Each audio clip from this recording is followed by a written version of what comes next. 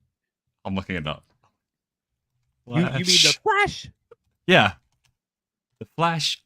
It's Flash's theme, song by Queen. I'm not crazy. I'm not Queen? crazy. Yeah, it's Queen.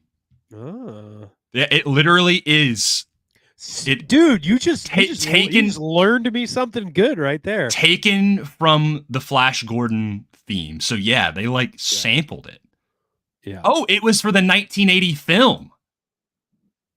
Yeah. And it's Queen. Wow. Yeah, the 1980 film that George wasn't allowed to make. And he made something better anyway. Yeah. But yeah, anyway, I was just going to say that I think these weekly shows, I enjoy having these kind of smaller side quests or just smaller episodes where it's like, hey, they just got to get to this space station and also just a really cool little plot of let's strip down our armor. Let's go to this space station because this facility is so secretive. We have to then pretend to be Imperial officers with this guy that we hijacked. He could betray us at any moment. And then we got to get access to the ship, then get on the ship, and then dock our ship onto it before it blasts off. And I mean, that last minute of when Echo's trying to do it and Hunter is like, I was like, oh my God. Very good. God. Very good, dude. The tension a lot was of there, tension. and it was awesome. And I think that's a really good example of why I'm enjoying this show so much is rather than just the lore build out that we're getting around this time, the tension that this season is bringing more so than I think the first 2 seasons has been to talk about Andor of the prison riot and the tenseness of those. And when they're all standing in line and they find out that the other groups have just been killed off because same thing as them, and that's when the riot starts. It's the tension in those moments is I love that. in terms of like the drama and the suspense. And I think the Bad Batch this season has been doing a very good job at that. You know what? The closest, and I mean, hey, like poetry, it rhymes. The closest that at least this moment in this episode felt like was to, I mean, A New Hope when he fires the torpedoes, right? Is that tension of when he shoots it, like, is it gonna make it in, you know? And then even just seeing Luke like get relieved as it goes in, you know, you're like, like so good. That's how I felt at the very end of this. I'm like, come on, like just latch on, come on, Echo, like, and then that being like, bam, they got it, you know, and just blast off, and then just straight to black, you know, with the hype of like, and they don't do any somber theme or anything. They do the full Bad Batch theme, and you're like, let's go, dude. Yeah, so good, very cool. Yeah. All right, we've got what 2 episodes left of Bad Batch, right? It's 3, right? Is it 3 or 2? Are we? This week was so next week is called Flash Strike. Oh, and then it's the last 2. I think so. Yeah, because I know the last one is the cavalry has arrived, but is there one before that? I guess it is. Is it really? 2. It is 2. It is 2. Yeah, Flash Strike cavalry has arrived. We've only got 2 more. I don't like that. I don't like that, bro. In 2 weeks, will the entire Bad Batch be dead? No. Are you counting Omega? No. Wow. Gatekeeping the Bad Batch, I see. No, I just don't think I just don't think Omega's gonna die. No, that's what I'm saying is, are you counting Omega part of the batch? Because if that, yeah, but like I mean, I think we can all agree Omega is not going to die. If she does, I will eat the hat that is on my head on a live stream. I will cook it in soup and I will eat it, and it will be well seasoned. I don't think Omega's going to die. Yeah. If the other 5, well, 4 because Tech's already dead. Will the other 4 all die? I think I do not see more than one living. I don't know who. My bet would be Crosshair. That's my bet. I think the rest of them are toast. I honestly would love if Wrecker lived, but also I would be so sad. I'm going to be so sad if Wrecker dies. Oh, he's dead, dude. I think he's going to die. I'd be more sad if he lived and was the only one who got to live. Dude, and then he goes like Last Ronin, like Michelangelo. I know, that's what I'm thinking, bro. That'd be crazy. But I also would love if Omega wears did like that. one piece of all of the Bad Batch's armor to like go do missions. Mm-hmm. Whoa, that would be really cool. That would be cool, dude. I also think Omega would do that, but I miss you, dude. I don't know. Dude. In terms of the Bad Batch, like who are going to officially die, I think Hunter, number 1. Yep. I think Echo's going to die. Yep. Because they already thought he was dead once, and he's had this whole redemption arc. I think it's a little lame that we didn't see him a lot this season, and that he's going to die at the end of this. I think that's kind of a bummer because I love Echo. Yeah. I would have loved if way back in Rebels came out if that was where they revealed Echo was still alive, you know, and you're like, wait, what? I listen. I love Gregor. I would have rather have had Rex, Echo, and Wolf on that barge, you know. Yeah, but I agree. It's okay. I think in hindsight, if they knew the Bad Batch was going to be made while Rebels was going on, and like we don't know how far out they've been having these plans of making this show, but if they knew Bad Batch was going to be made while those episodes of Rebels was coming out, I think Dave would have kept Wolf because he's a simp for wolves. But I think what you're saying is right. Of Gregor might have been switched out for Echo. Maybe. I mean, they'd had those previs for those episodes for a long time. I watched all of the previs for the Utapau, the Crystal Crisis one, and then and that one. Probably 2013, 2014. Also, super random, just because I'm living out my nostalgia. Was it at Comic-Con that it got revealed in 2018 that Clone Wars was coming back? Right? But the cast didn't know, did they? Right? It was for the 10th anniversary. I thought the cast did know. I don't think they did. Maybe they did, actually. Maybe they did. I thought the cast. Well, dude, the cast would have had to know because they would have already done the stuff for it. But see, the thing is that they didn't come out until 2020, and I think that was almost like they had just got, Dave got the. I'm gonna look this up. They played footage though of Ahsoka. They played footage of Ahsoka going down into the depths of Coruscant. Well, they also said the very end of the trailer was like it's like Hello Master. It's been a while. Yep. Which I guess was in one of the. No, it wasn't in one of the deleted episodes. They didn't do those yet. So I guess they did have to know. Yeah. For some reason, I and that's right because also Ashley Eckstein announced her collection, her universe's like 10th anniversary Clone Wars collection, which I still have that Anakin hoodie. And yeah. Okay. Right. I just, for some reason, I remember it being like Ashley being up on stage. They were talking about it, and then the video coming out and her being like she didn't know, but they would have to know. So you're right. They knew. Yeah. They knew. Yeah, I think they 100% knew. However, that was crazy, dude. I was in St. Louis with a convention for my parents. They were working for a company at the time, and so I was there, and I was on my phone. And I saw like Clone Wars Saved. That's the trailer. That's for not for Comic-Con. That was Celebration. That was the release trailer for or not. Yeah. Yeah, but this is still the one where he plays the extra footage of Ahsoka doing stuff, right? No, this was the one where we got to see where she like jumps off of the ship and has the sabers like this, like the explosion behind her. Oh, this is the full trailer. This is it's Clone Wars Saved. What Clone Wars Saved announcement. Oh, you going all caps, bro? Dude, I only type in all caps. I forget you do that. Do. Sorry, I'm a toddler. I only do in all caps. Yeah, Comic-Con 2018 Comic-Con? Yep, that was it, dude.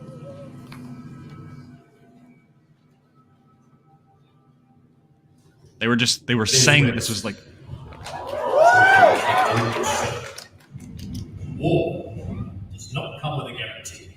No soldier gets the promise of safety. My designation is Trooper 27-5555, sir. We call him Fives. Okay. This is Echo. I'm Commander Cody, your new boss. Sir, yes, sir! Looks like we got ourselves a batch of shinies, Commander.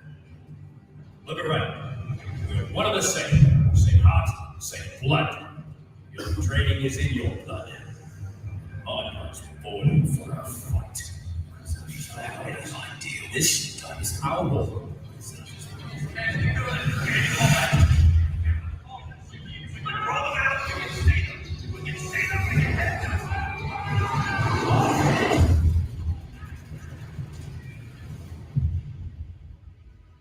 Dude. And then it plays the Force Awakens trailer. People lock.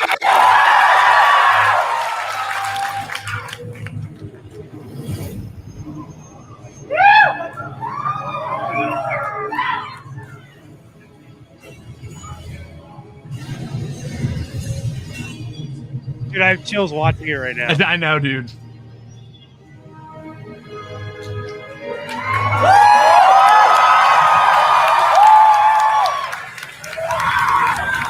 Shot, bro. It's beautiful, dude. It's so good.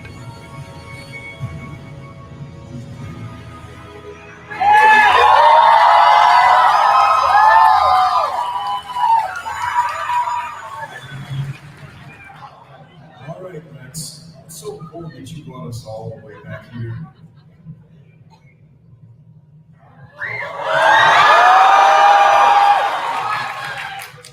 Hello, Master.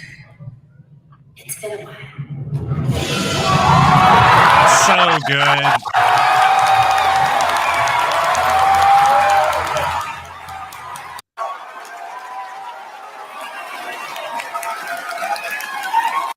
Gosh, it's so much fun being a Star Wars fan. Dude. It really is. It is, dude. Now I want to go watch the trailer because I don't know if that music from that trailer was actually from the very first Force Awakens trailer that they played in Celebration, where it opens and it's the shot of the Star Destroyer, like on Jakku, and it's Luke, and he's just like, the force is strong in my family. I have it. My Oh, father really? has I didn't it. know that. That's the same music that plays, and he says, my father has it, and instead of saying you have that power too, he goes, my sister has it. You Yeah. have that power too. I remember watching that literally like right in there with my dad. That same, and I remember being like, we literally were jumping up and down. God, dude, I love moments like that. Yeah, but I remember watching that Clone Wars save trailer and seeing all of that, being in this convention, like, and my dad had to tell me like to shut up because I was 19 at this time and I was jumping up and down, dude. I was like, no freaking way. It's crazy. We've come so far, and even with like, I mean, I forgot that Hunter was in that trailer, you know? Yeah. He's standing super right cool. there. Very cool. So good. Yeah. Well, we relived that. Should we talk about what the show title is? Do you have the article pulled up? Yeah. Okay, dope. Yeah, I would love to. Here it is. Star that- Wars The Acolyte aims to top Darth Maul lightsaber fight, which is Duel of the Fates. Controversial. Yeah. Is that the girl right there? I know this is Daphne Keene who says this quote, but is the girl talking right there? That's the one who plays that like witch, right? Yeah, she's the one who like runs the coven or whatever it Okay. is. Yeah. She was the one that everybody was mad about, her saying the stuff about like Star Wars being a patriarchy or whatever, which it kind of is all dudes for most of it. Yeah, the Empire is, other than maybe Governor Price and Rebels, but that's really. I mean, if you look at the prequels, how many clones and then a million more on the way, and they're all dudes. Like, yeah. Like just in terms of like looking at the amount of male characters. Yeah, was she talking about like in universe or people who make the show being a patriarchy? I don't know. Because I was about to say in universe, sure, but yeah, I was like outside of it. I was like, come on, like currently, no, definitely not. Deborah Chow, Bryce Dallas Howard, yeah. But I get it. Yeah. Okay, so Daphne Keene, who is playing, where's her photo? Is it Jackie Lon? Jackie Lon.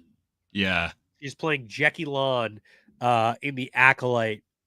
She was interviewed from Entertainment Weekly, and this interview was posted a few days ago, April 9th.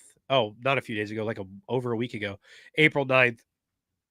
It's and just someone reposted it and it blew up, basically. Yeah, somebody, because this is a very blow-uppy title for an article like we were talking about. But so Daphne Keene was interviewed about this, and when she was asked about if viewers are hoping the fights in The Acolyte can match or exceed that epic confrontation, they are not alone. It is a bar that the cast and crew talked openly and often about clearing. And then this is from Daphne Keene. Yeah, that was a very frequent conversation we had. Keene, who plays alien Jedi Jackie Lon, tells Entertainment Weekly, it was very much, we want to top the Darth Maul fight, the most iconic fight, I think, in the Star Wars cinematic universe. That's very cool that she thinks that, especially being a prequels kid and it not being Anakin. She's only 19, so yeah. That's crazy. If she's 19, what year is it? It's 2024. She was born in like 04, 05. She's my sister's age. She was literally born the year Revenge of the Sith came out. There's such skill and craft to it that it feels so OG Star Wars. Yeah. It feels so impressive when you see it as a viewer. Keene's fondest memories on set involve having a lightsaber in her hand. It was my favorite part of filming. I loved the whole training process of it. Everybody was excited about it, which then made it more fun. Our incredible stunt team created this kind of fusion of different martial arts, and we were really trained in how to use the sabers. I feel very comfortable with a sword now, and I know that Charlie does too. I don't know who. I guess these are some of the actors. Yeah, Charlie and J.J. Abrams. Yeah, when I first read this article, I was like, what are we talking about? We're in there for hours a day training, and it was really fun kind of to explore also a different side to the characters within the fighting. So, look, a lot of people are mad about this because of the idea that they think a lot of people are mad about this because they think that Daphne Keene, by saying that the goal was to top Duel of the Fates in the Phantom Menace, is putting down that battle of sorts, which is, I don't want to put words in her mouth, but I don't think what she was going for. I agree. I also don't think this is necessarily a bad mentality to have when going to create Star Wars. Yeah.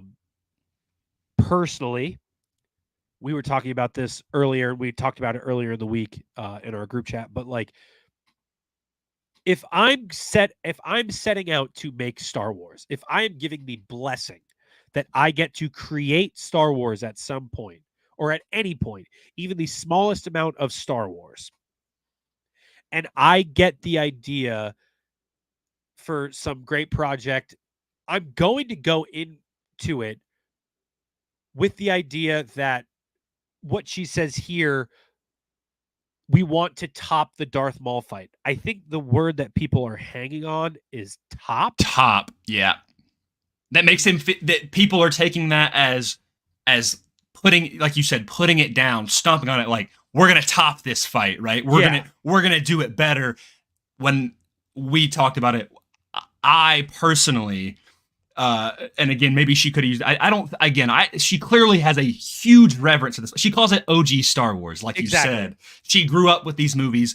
I mentioned this before. It's funny for. I mean, obviously she's 19. It's funny to call, and it is OG Star Wars, but like in reference to like the original trilogy, calling the prequels OG Star Wars as opposed to like the original trilogy it's funny that they're all lumped together, which is kind of telling. It used to not be that way of all six. You know what I mean? Yeah. But I think, like I mentioned this, you know, if I was obviously I have a little bit more cognizance in terms of like wanting to have a little bit of humility when it comes to it. So I'm not necessarily like when I say I want to top that fight, but I want to reach the bar of that fight. And at least on a pure choreography level, dude, as a Star Wars fan, to be able to be like, yeah, I want to make the fight, you know, I want to make it as good as Duel of the Fates. I think that's awesome. I think people are taking it as they're putting Duel of the Fates down, when I more so receive it. And again, you can take whatever you want from the article, but I receive it as they're reaching for those heights. They're trying, because again, she's saying like, this fight rocks. This is OG Star Wars. She calls it the most iconic fight, I think, in the Star Wars cinematic universe. Out of every lightsaber battle, she says that Duel of the Fates is the best. So that's up for debate for a lot of people. Yeah. I don't know if I think it's the best lightsaber. Everybody has their favorite. Yeah. I mean, people are going to throw Obi-Wan, Anakin, Revenge of the Sith up there. People are going to throw Return of the Jedi, which is my favorite duel, but it might my favorite be the best in choreography. Yeah. So there's the thing is there's the emotion behind it. There's like every fight is different. Like someone could take like the Obi-Wan Maul fight from Rebels. Totally different ballpark, but I think that fight is 10 out of 10. Beautiful. Yeah. My favorite is Empire Strikes Back, because I think this is finally where we're getting to see like, oh, this is Luke Skywalker versus Darth Vader. You're getting to see Vader toy with Luke a little bit. Anyway, that's a whole sideball thing. But yeah, like I think there is room for Duel of the Fates. Like, in my opinion, I'd put it top 3. That's just me. But yeah, Rob makes a good point here where he's like, the story behind the battle is so much a part of the fight. That's the big hurdle. Yeah. Just like what you were saying with all of those battles, it's the culmination of what it means for those two characters and what it means for the galaxy when those duels actually happen. That I think it's the Skywalker saga. I mean, come on. Exactly. Yeah. For this, I think a lot of it is choreography in her mind, because she goes on to talk about obviously the choreographers and how great the fighting style was and how many different fighting styles they put into the one lightsaber duel. And she feels so much better about like using a sword now and all that stuff, cool. which is very cool. I don't think this is at all from her intention putting down Duel of the Fates. I think people are reading it as like, yeah, like, hey, we're gonna do it better, you know. Like it would be one thing if it explicitly says we are going to top the Darth Maul fight. She doesn't say that. She says that was an internal discussion to try to. I don't think they're stupid. Like I think anybody who realistically knows like the legendary manner of that fight, it would be almost folly and foolish to think that you could, but give it a shot. Like, you might as well aim high. I mean, this is before the Phantom Menace. This is Jedi again in their prime. Go check out my Light of the Jedi review if you want to learn more about the High Republic era. It's like it makes sense. Like, I put out a reel that or a TikTok or whatever of George talking about those fights, and it's like how that's the reason why Duel of the Fates is so intense, you know. And it's like, if you're gonna get, that's the closest thing that you have in terms of a lightsaber fight. Draw comparisons to that. Try to aim for that, you know, because that's 100 years before the Phantom Menace. We don't really know anything else beyond that. This is Jedi trained in their prime. Aim for that, right? And again, I don't think Daphne Keane, like, clearly she loves the original movies. She's speaking of it with such respect internally. Hey, let's try to aim for this fight. Obviously, there's not going to be the emotion behind it. It's also a television show, you know. But still, aim high. I'm not going to be like, I think about Kenobi, right? If you love Kenobi, that's awesome. I love parts of Kenobi, but I don't think of that fight between Kenobi and Vader as being like one of the best. And I think it should have been. I think they should have internally been like, hey, even if we don't reach it, we need to aim for the level of fight of like, this rematch should be in my opinion, the Mustafar fight, but instead of it being Anakin, Vader is there, right? Like, what that fight would be like if it was Vader and Anakin in the suit versus not in the suit. And I don't get the vibe that they really tried that hard with it. Not to say that the fight choreography is bad. I think it's great, but it's definitely not like standout, right? And so it makes me at least, you know, happy to hear that the people on the Acolyte are like, we're gonna look at the projects that have come before. We're gonna look at some of the most iconic fights, or in our opinion, the most iconic fight, and we're gonna try to match that level, you know. And if we can top it, great. Now, I don't think they're going to, but. Yeah, I think the two biggest things here are, number one, the mentality that you want to top, in her opinion, what she thinks is the greatest lightsaber duel of all time, and a lot of people argue that Duel of the Fates is I don't think it's wrong. It's a good, competitive, creative spirit to be like, I want to make the best version of Star Wars that I can. I think if the sentence was, we are going to make Duel of the Fates look stupid in comparison. Yeah, you'd be like, God. You'd be like, okay, whoa, chill out. At no point does she say it's going to make something else in Star Wars look bad because of how good something else is. A lot of times it's apples and oranges when it comes to that. In terms of the comparison, it's like you and I always joke about, it's like, oh, you like hamburgers, so you hate hot dogs. It's not black and white in terms of, especially when you read the rest of this article, in terms of the context of what she's talking about. I do think, however, the only thing that I kind of don't like about this, what's going to happen from this sentiment, is the Acolyte is already fighting so much with Star Wars fans who, and whether or not you call them Star Wars fans or not for not liking the Acolyte or not wanting the Acolyte, I still consider them fans. It's just they're not exactly excited for the Acolyte. Everybody can be a fan of something. It's just whether or not you agree with how they go about their fandom that you agree with. So whatever, it's your opinion. Specifically, like, talking about the trailer having ratio dislikes to likes once that trailer came out within like hours of it being posted. It's, this show has so much against it, that putting out something like this, where the emotion behind Daphne Keane talking about this, of being a kid in the street with a lightsaber, and talking about she feels like what she made is OG Star Wars in reference to the Phantom Menace, is so cool. If I As was someone, 19 and I was in that space, I was about to say, if I was in her position, that's what I want. Like, you know me, I love lightsabers. I love lightsaber fights. It's like one of the main things of why I love Star Wars. And it's like, yeah, I played with those telescopic lightsabers. I'm sure you did as well. Like, we made those fights. My And- Luke one is right there. Dude, you have a Luke one? The Luke Return of the Jedi right there. Is it what? It's telescopic, dude. If I can go find mine, I need to hang mine up because anyway, that's a whole different thing. But like, yeah, that's every kid's dream, dude. So it's one of those things where I'm literally going to quote Yoda right now, where like, obviously she does say try, but like you might as well. In their mentality is like, we're going to top the Darth Maul fight.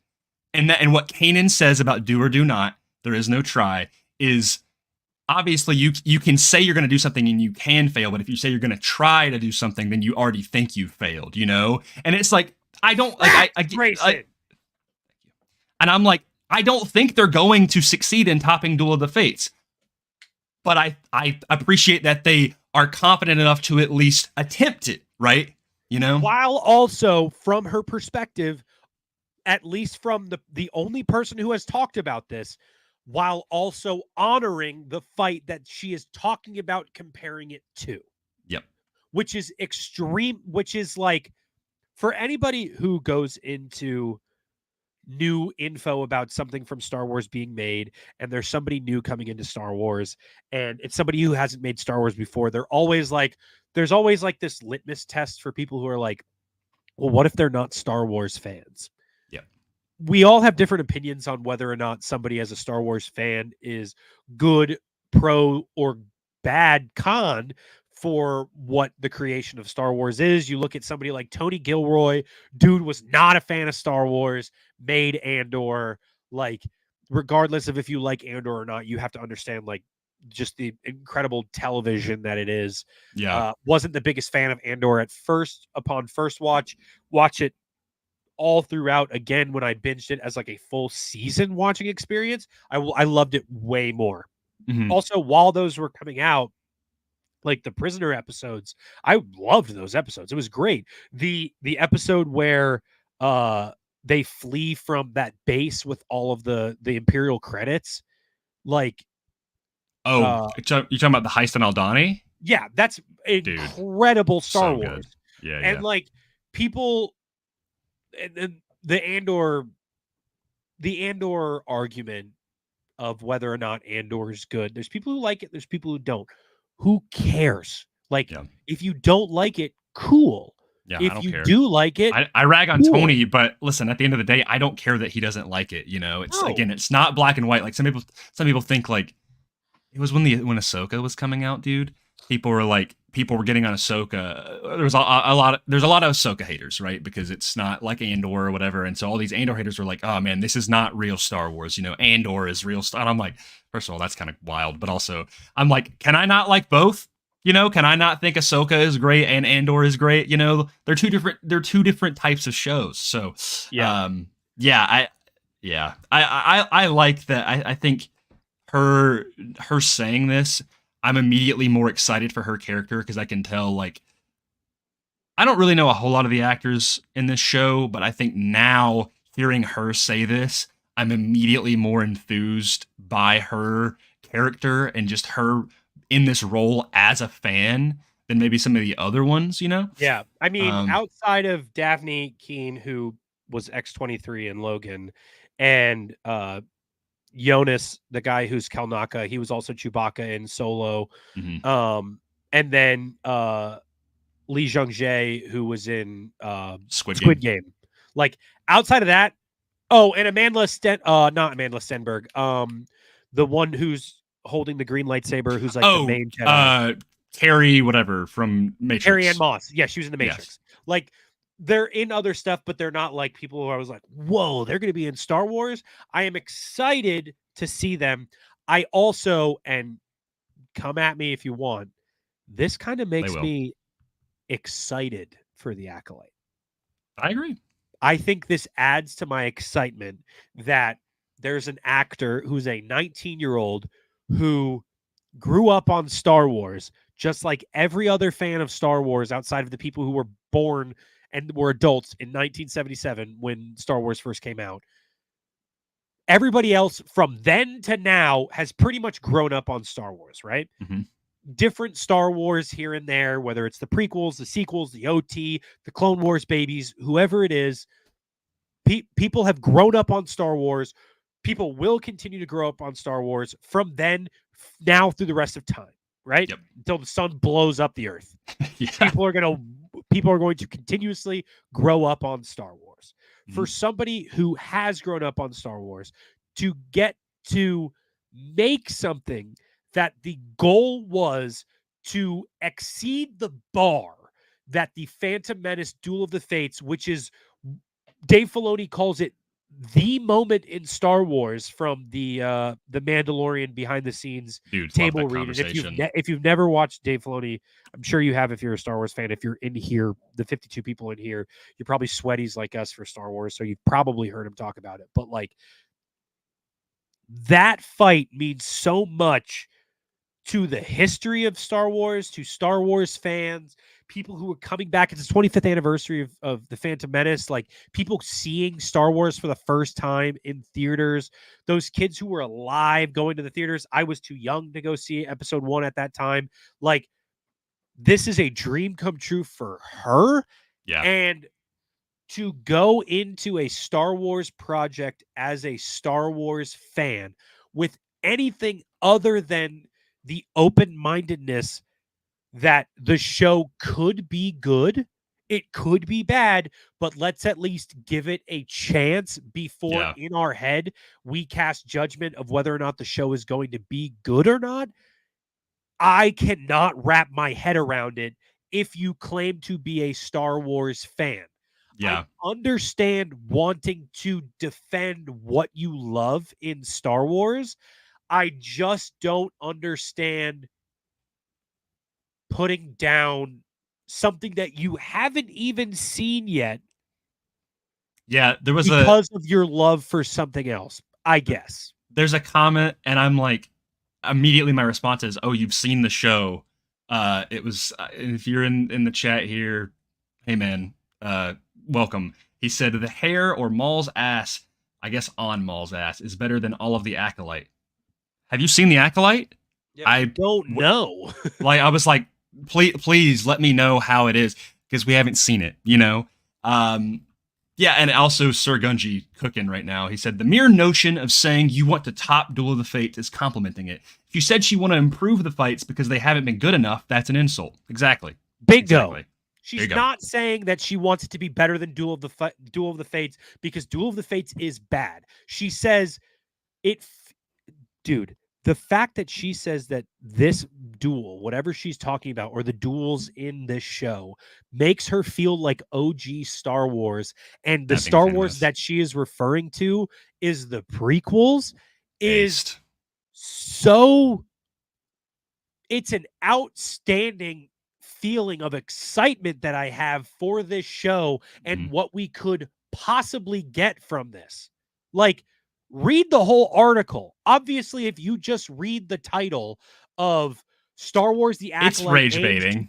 Dude, like, they know what of course. That's what I was saying of, like, before, when I was saying that I think the biggest thing that comes from this comment that I think is going to hurt the Acolyte is all of the people who are going to read into that as, oh, you want to top Duel of the Fates? You think you're better than George Lucas? It's like, whoa, calm down.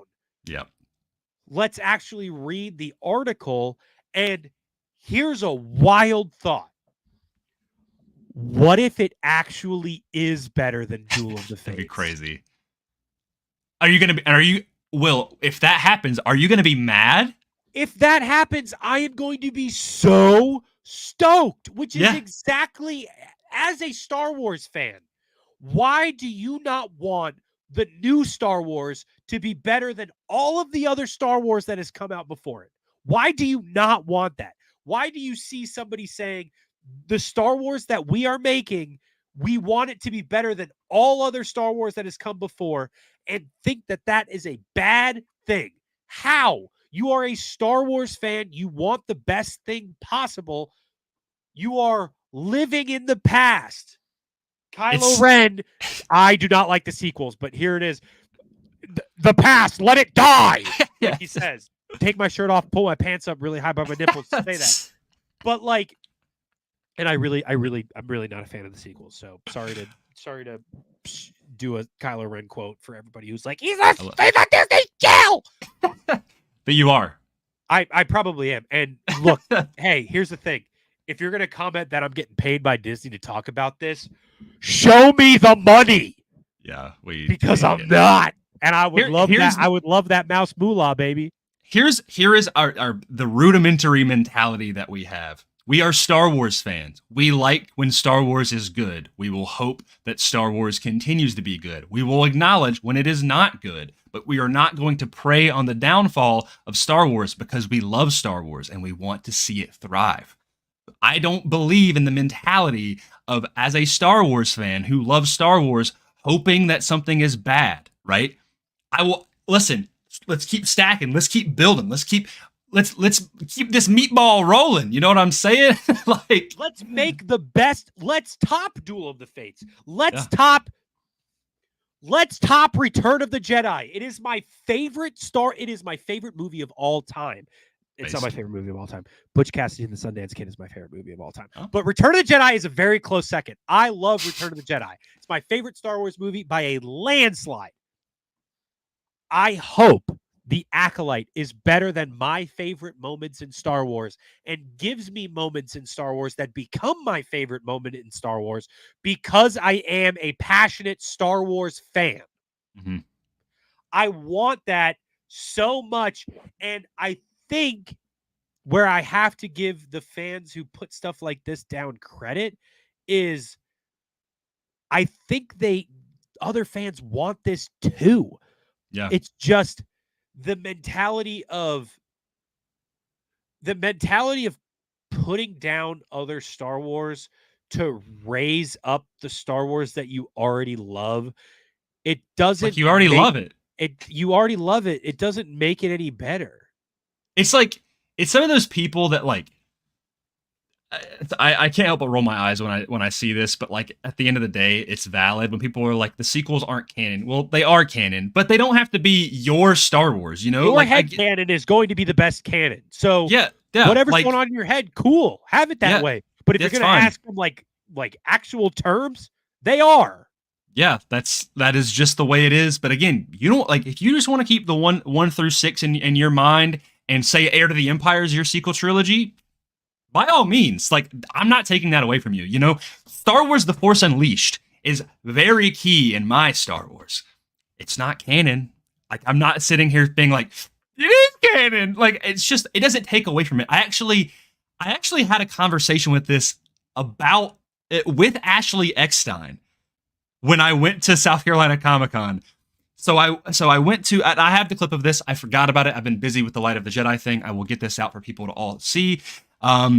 This I didn't actually get a clip of, but I did talk to her at the panel and I asked her, hey, like, someone asked her before, like, before Ahsoka came out, did she have any input on the character? Did she meet with Rosario, anything like that? And she's like, no, unfortunately I didn't. And I could tell she was kind of upset a little bit. I mean, Ashley Eckstein is the OG Ahsoka. She started that character.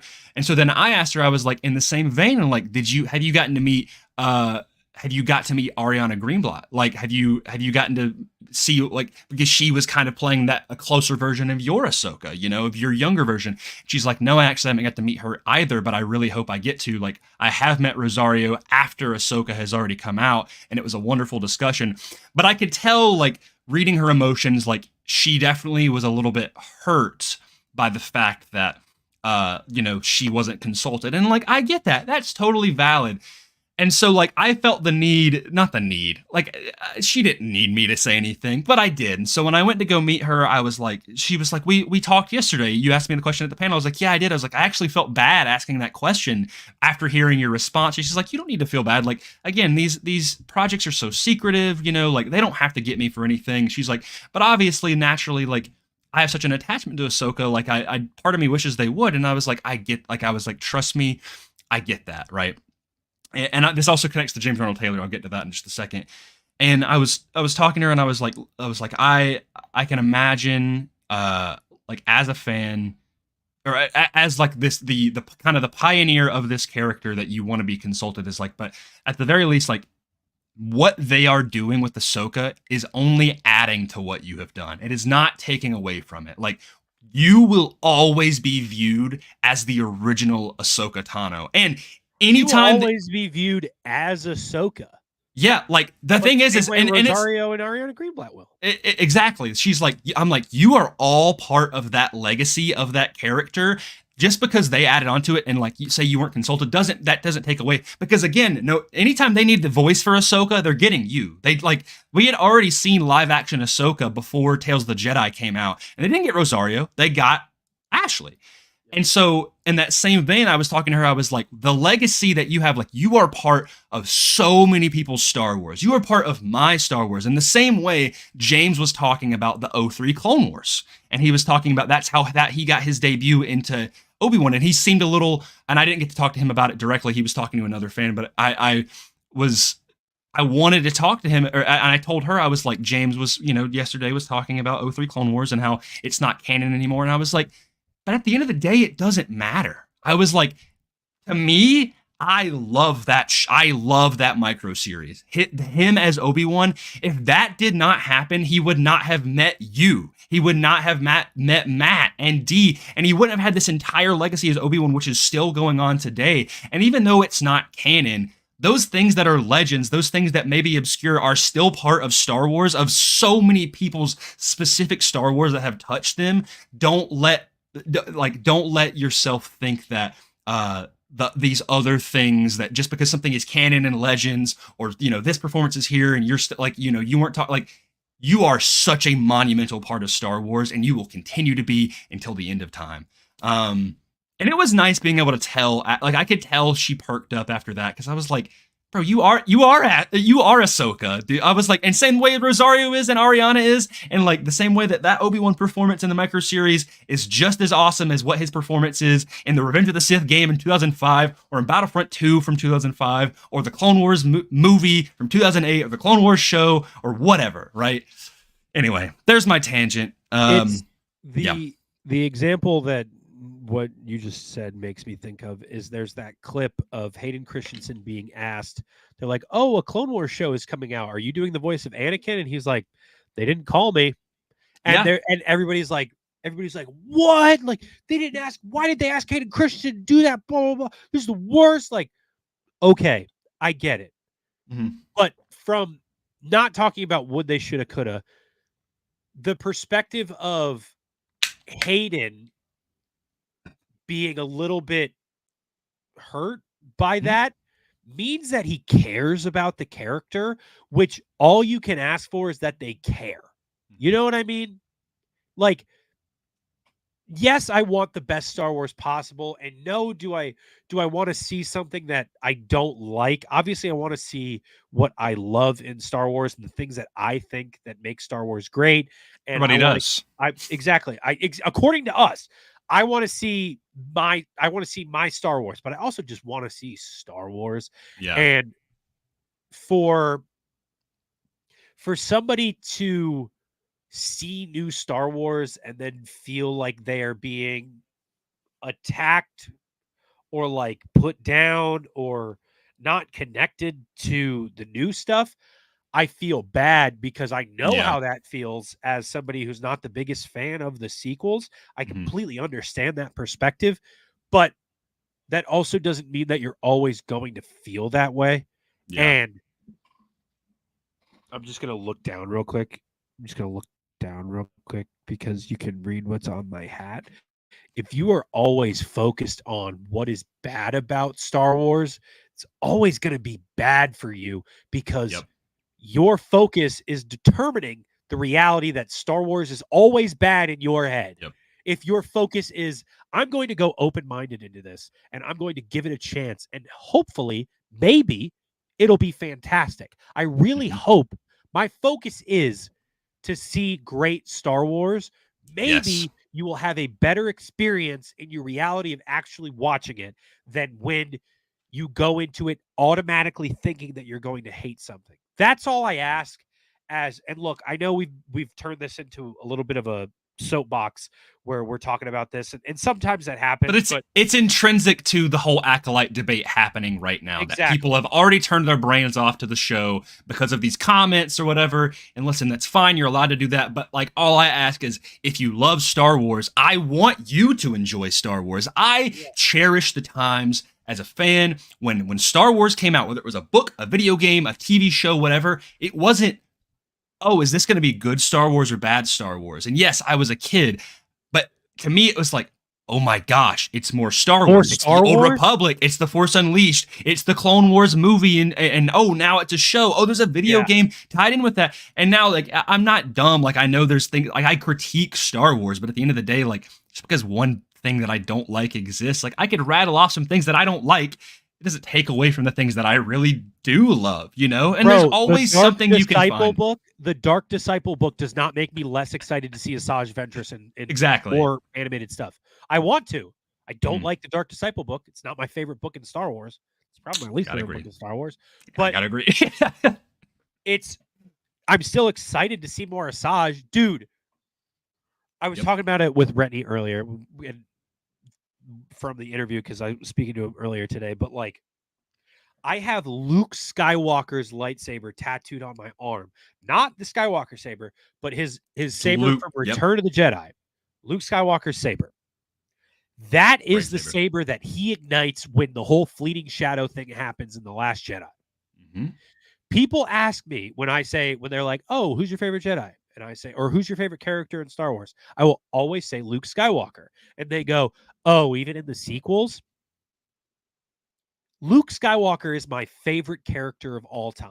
And just because I don't necessarily like his depiction in a lot of what they did with him in the sequels does not make my love for him in Return of the Jedi and Empire, in every other, in Legend, Boba Fett, Mandalorian. Dude, in Book of Boba Fett, seeing him again in Mando Season 2, like, that does not make it any less based on what I saw of him in the sequels. Mm-hmm. Honestly, I still would love, dude, anytime anybody asks me, oh, what do you want out of, what do you think Tales of the Jedi Season 2 is going to be about? I'll be like, oh, Luke Skywalker looking for holocrons every time, because I want to see more Luke Skywalker. Dude, haven't been Solo or whatever. Right now, yeah, exactly. Like, it does not matter. If you want to see more Rey Skywalker, cool. I'm happy. I am jealous of you that you are that excited to see that character. Dude, you know what? I'll be honest. Lately I've really I kind of love Rey. Chill. I'm all right. Chill. I demand not as much as Anakin and Luke. of your Disney checks, sir. Give me your mouse moolah. Yes, you're giving $0. Yeah, $0 is it. $3.99, baby. Yes. Anyway, continue. No, it's just, look. My only sentiment, and I'll always say it, is like, if you're a Star Wars fan and you love Star Wars, just be open to Star Wars for what they're doing, because keep loving it. A lot of what you don't like a lot of time is chalked up to the way it's being marketed. And if you don't like the marketing for something, separate that from what's actually happening from, like, dude, I'm not a big fan of The Last Jedi. The Last Jedi trailer slaps. Dude, those trailers for all of the sequels, insane. Yeah. Art. Better than the movies themselves. Yeah. But then you watch the Clone Wars trailer for the show, and you watch that, and you're like, bro, this show's going to suck. If you're just basing it off of the trailer, it's not good. Yeah. But then you watch the show, and you're like, this is fantastic Star Wars. Yeah. So it's took 2 seasons to get there, but yeah. You gotta separate. No, some of those season 1 episodes are fantastic. Cool. No, I say what? I said cool your jets. No, I'm just saying, like, to like, pretty good. I like the first 2 seasons, but I recognize there's like Jar Jar like talking to like that weird water thing, you know. It's just little stuff like that, you know. Yeah, but that's exactly it. That is a great example, Grayson. Thank you for bringing this up. When you look at the entirety of the Clone Wars, there's episodes you like, there's episodes you don't. But if I say, hey, do you like Star Wars, the Clone Wars? A lot of times people will go, Love yeah. it. Yeah. It's the same thing with all of Star Wars. There's stuff you like, there's stuff you don't. But every week when an episode of Clone Wars is coming out, you're hoping it's good, right? Like, why hope that it fails is my only thing. And we're going to get off our soapbox to talk about something very important for the last 10 minutes of this, Grayson. Okay. Hit me with it. If Anakin Skywalker, when he got his Oh limbs my chopped god! off, no, we're talking about this. Okay, When Anakin Skywalker got his limbs chopped off and got his robotic limbs, Palpatine viewed him as weaker in the Force because of that, right? He wasn't fully organic. Mhm. People talk about peak Anakin before Revenge of the Sith and after Revenge of the Sith, and when he lost his limbs and then he becomes Vader. Not saying Vader isn't powerful, but you then talk about midi-chlorians. And midi-chlorians are in the cells in your blood. When he got his limbs cut off, he lost midi-chlorians. Yep. So you would think, if I'm going A to B on this, he got less powerful with the Force. Now, if I'm a Jedi and I'm like, more blood, more cells equals more midi-chlorians, can you just go to the gym and get super jacked as a Jedi and up your midi-chlorian count? So I just looked this up because we talked about this a little bit. This is the first thing that I found. It's from a forum. People were apparently talking about that. Presumably, Anakin has less overall midi-chlorians once he loses his limbs, but he still would measure the same potential since he would still have the same number bonded with each individual cell. Does that make sense? No, because he loses those cells. But he still has the same amount per cell. It's like the ratio thing. Like, the ratio still same. Per cell. It's not like they're physically living in cells, but like you take somebody's cell count and then you're like, based on this amount of cells, they have this amount of midi-chlorians, is what you're saying? When Qui-Gon takes Anakin's midi-chlorians, like, one midi-chlorian doesn't equal one cell. It's not like it. Yeah, 100%. Yeah. So then what are you asking? Are you just trying to figure out if you get jacked, if you get more midi-chlorians and you get stronger in the Force? I'm almost positive if Luke Skywalker was to go to the gym, he would not only be ripped, and he would be Chad, and he would be would be Giga Jedi. Be a Giga Jedi. And that's why I'm saying there should be a Gold's Gym inside the Jedi Temple. I'm always getting a palm with the Force. I have lightsaber training at 12, and then I have biceps at 11. I'm becoming one with the Force every time I lift the weights. Yeah. I am Mr. Galaxy. No, I don't. I mean, people in the comments chime your thoughts. I don't think that's a t-shirt, Chad Luke. Oh my god, I would love that, dude. Just like Luke Skywalker's robes, but it's just like with the he has the green lightsaber. Listen, I think that would be like that's not how that works. Tell me I'm cooking. Tell me I'm cooking a little bit. No. I'm cooking a little bit. Well, like, the thing is like the key thing is Anakin, he gets, I mean, okay, Vader gets weaker physically. He's in a suit. He has to live in this encumbering suit. But he doesn't get weaker in the Force. Like, I think he does.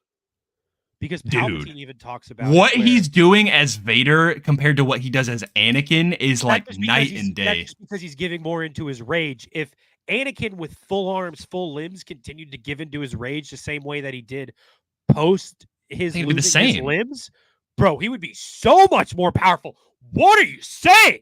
But we know that, like, midi-chlorians don't gauge power. It's just how easy you access power. Anakin's already reached that level. Yes, but his midi-chlorian count is higher than a ton of other people, and his door becomes even more open when he starts to give into his rage.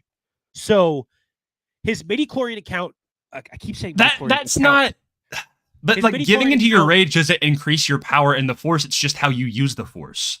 Yes, but what I'm saying, it's the way you're focusing on it. Yes. Okay.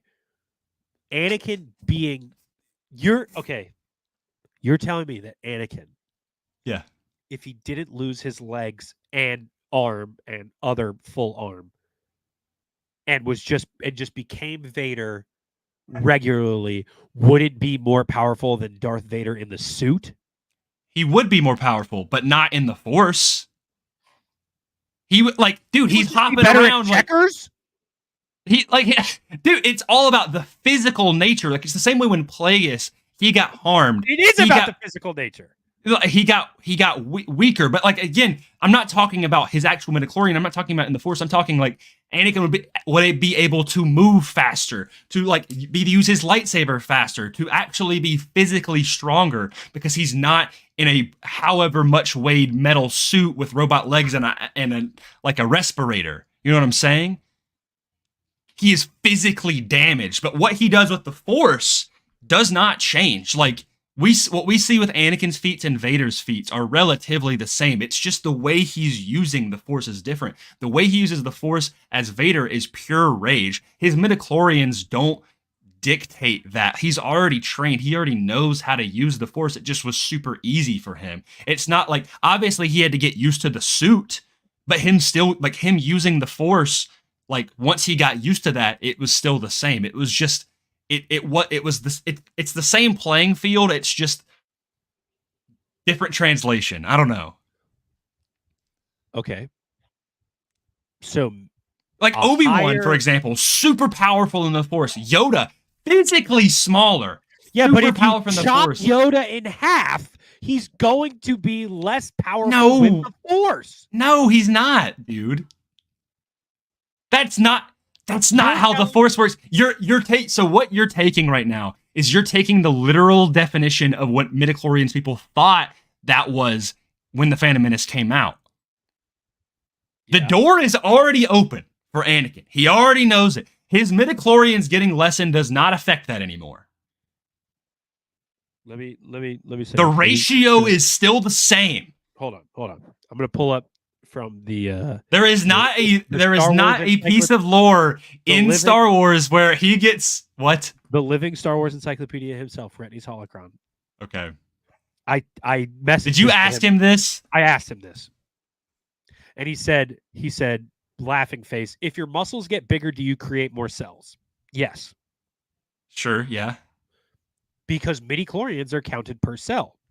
He said, I think that since it's counted per cell, even if you get huge, your count would still be 1,800 per cell. But George tried to say that Anakin became weaker when he lost his 3 limbs because there was so little of his living form left, which is confusing because either way, his midi-chlorian count would stay the same. He'd just have less. So maybe if you got buff, you would get more Force potential because you'd have more midi-chlorians in your body. I don't know if that's the case. Do you think Bad Batch will tell us? Well, with that's the end of our stream, folks. I honestly don't know if you genuinely wanted an answer or if this was just us riffing. Either way, I don't think that's how that works. I honestly don't know if it's how it works either. I just thought I was wait, what a minute. You know when you have those thoughts and you're like, wait, what a minute. I was like, if Chewbacca gets a haircut, what does he look like? Like that kind of stuff in Star Wars. That's all it was. I think there's a cap. You have a cap, and then you don't just get more midichlorians. You can't transfer more midichlorians to you. You can't grow more midichlorians. You just have them. Does that make sense? I don't know, dude. If you have the total amount of midichlorians you are going to have for your entire life. No, I think they reproduce. I don't know. We don't know enough about midichlorians. I know. That's why this is a fun question, Grayson. I hate fun. I hate Star Wars. Yeah, I know. I hate the Acolyte. All right, what do you think's going to happen next week at Bad Batch? I think they're going to sneak in. I think they're going to get Omega, and then things are going to go bad, and then big battle final episode. I don't know. Maybe. It'd be cool. I also hope Delta Squad, but it ain't going to happen. I also would love Thrawn. It ain't going to happen. Ain't going to happen. Ooh, Thrawn might. I would listen. Do you think that model's already there? That's what I'm saying. I was like, do you think the models for Thrawn and now Vader in Tales of the Empire, do you think that seeing Thrawn and Vader in Tales of the Empire, knowing that they already have the animation models, makes it more likely or less likely to see them pop up in the last 2 episodes of The Bad Batch? I mean, I think it would technically be more likely, but I don't think Vader is going to show up in this. Now, I think Thrawn is likely, especially because Tantus is inherently tied to the Heir to the Empire trilogy, and I think that would be a cool connection, right? But again, does he care about Project Necromancer? I don't know. It's weird knowing that what his plans are with the Dathomiri magic of like the repurposing of and the regeneration of the bringing back from the dead of the whole Lazarus pit that he's trying to use for all the Night Sisters, bringing all those bodies back and doing all that research, that it doesn't somehow aid. It's just weird that there's 2 plots at the same time of bringing people back from the dead, of Thrawn doing that and then Emperor Palpatine doing that they wouldn't coincide, especially because Palpatine kind of knows all at all points. So it would just be weird that they're not the same, or at least benefiting one another. It's interesting though, because like in the Shadow Council meeting in Mandalorian, it's like Pelion obviously must know a little bit about Thrawn. God, I hope we get more Pelion, dude. Gideon cared about Necromancer. Did he? Gideon cared about but it was for himself. He cared about cloning because he already had clones of himself. Dude, I really hope Gideon and Thrawn are on Tantus somehow, but I just don't think it's gonna happen, dude. I honestly, like, the only thing at this point now that I think is up in the air is whether Tech is coming back or not. Whether that Clone X is Tech, or whether they find one of the Clone X's still in the tank and it is Tech. You know, that it's not the main one. That. Yeah, but then again, that would be a straight up Winter Soldier, a duplicate of Echo. I don't know if they'd want to do that or not, but I wouldn't be against it.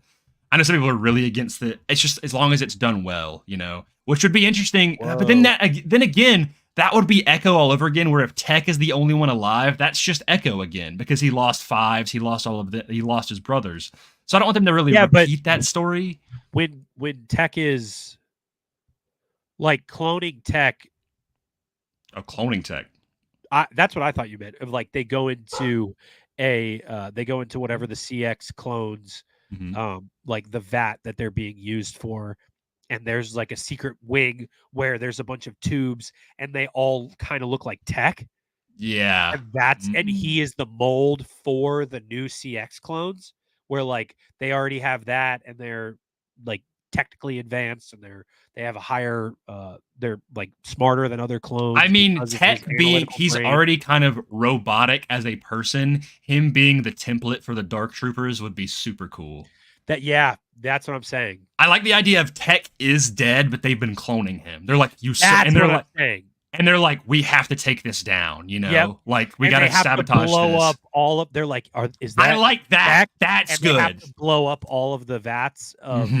And they're all Tech in there, so they have to, knowing that they could have a clone of Tech, but it's not really him. They have to.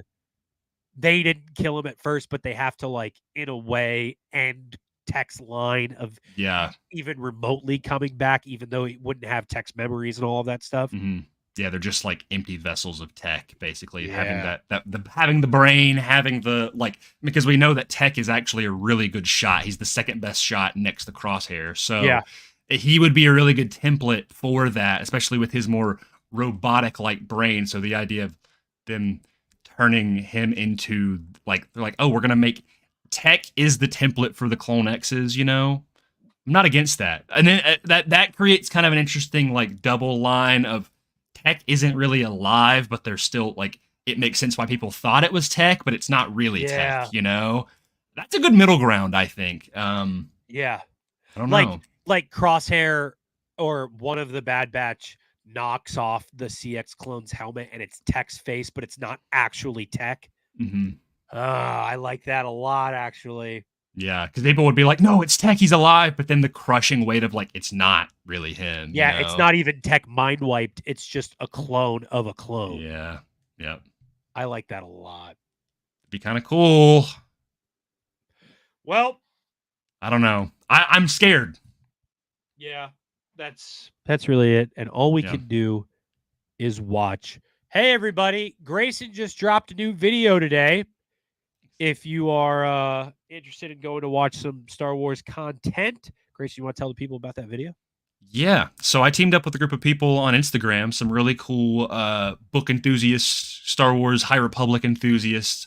We decided to go through the High Republic initiative in chronological order, which is a little confusing because the High Republic is basically like the Star Wars movies, where Phase 1 was the original, then Phase 2 was the prequels, and then Phase 3 is like the sequels. I noticed that in the video you sent, and I was like, is it 1 is the Phase 1 is the start, Phase 2 is the prequels, but yeah, Phase 1 was just the first phase. Yeah, so basically, like, they did Phase 1, it ended, and they were like, all right, we're going to do Phase 2, and so they went back another 100 years, and they were like, let's tell these stories, and now Phase 3 has characters from both phases, kind of like, and their bloodlines and whatever, which is really cool. But anyway, I did my review, the very first book in Phase 1, so technically, like, again, if it was the movies, this would be like A New Hope. And I did my review on Light of the Jedi by Charles Soule, and I really enjoyed reading it. I worked really hard in that video. I was up till 5 a.m. last night. So if you're interested in getting a little bit of info or just kind of figuring out what Light of the Jedi is about, feel free to go and watch. And if you don't want to go watch the whole video, I've got a shorter form reel on Instagram at MortisFM. So either or both, whatever, Sweet. Well, that's what I got. Ladies and germs, all 50 people in here, thank you so much for watching. We will see you next week. It's a real bummer that Tony decided to not even let us know he wasn't going to be on today. Super bummed out. We were expecting him to be here, but he said he was going to be late, that he wasn't even here. So bummer. Maybe he'll be on next week. Who knows? I would assume he is, but you never know. It's fine. That's it, ladies and germs. We will see you next week. Bye.